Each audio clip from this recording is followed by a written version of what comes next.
नीला सियार। चंदव नामक एक भूखा सियार भोजन की तलाश में भटकता हुआ जंगल के निकट स्थित गांव में चला गया। गांव की गलियों में घूमते हुए उसे कुछ कुत्तों ने देखा तो उस पर टूट पड़े। किसी तरह जान बचाकर चंदव वहां से भागा और एक मकान में घुस गया। वह मकान एक धोबी का था। मकान के एक कोने में बड़ा सा ड्रम रखा हुआ था। चंदव उसमें छुपकर बैठ गया। वह रात भर वहीं छुपा रहा। सुबह होने तक कुत्ते वहां से जा चुके थे। चंदव ड्रम से निकलकर जंगल की ओर गया। उसे बड़े जोरों की प्यास लगी थी। वह पानी पीने नदी किनारे गया तो पानी में अपनी परछाई देख चौंक गया। उसका रंग नीला हो चुका था। रात में वह जिस ड्रम में छुपकर बैठा था उसमें धोबी ने नील घोला हुआ था। उस नील का रंग चंदव के शरीर पर चढ़ गया था। पानी पीकर जब वह जंगल में पहुंचा तो दूसरे जानवर उसे देख डर गए। नीले रंग का विचित्र जानवर उन्होंने कभी नहीं देखा था। वे डर के मारे भागने लगे। चंदव ने जानवरों को भयभीत देखा तो बड़ा खुश हुआ।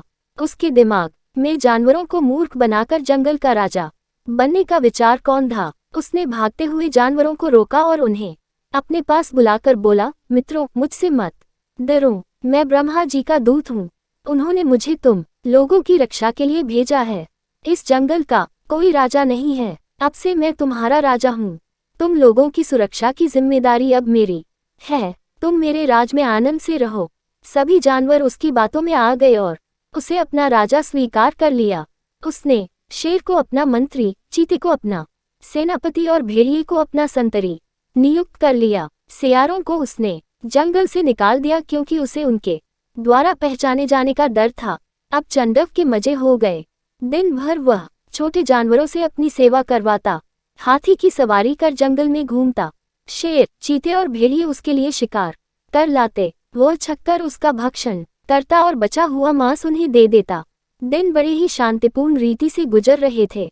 एक सुबह चंदव सोकर उठा और अपनी मां से निकला। अचानक उसे कहीं दूर से सियारों की हुआ की आवाज सुनाई पड़ी। चंदव आखिर था तो सियार ही। वह भूल गया कि उसने अन्य जानवरों के सामने ब्रह्मा के भेजे दूत होने का नाटक किया है और वह भी मदमस्त होकर हुआ चिल्लाने लगा। जब दूसरे जानवरों ने उसकी आवाज सुनी तो समझ गए कि वास्तव में वो एक सियार है और उन्हें मूर्ख बनाकर उनका राजा बना बैठा है। सब उसे मारने के लिए उसके पीछे दौड़े।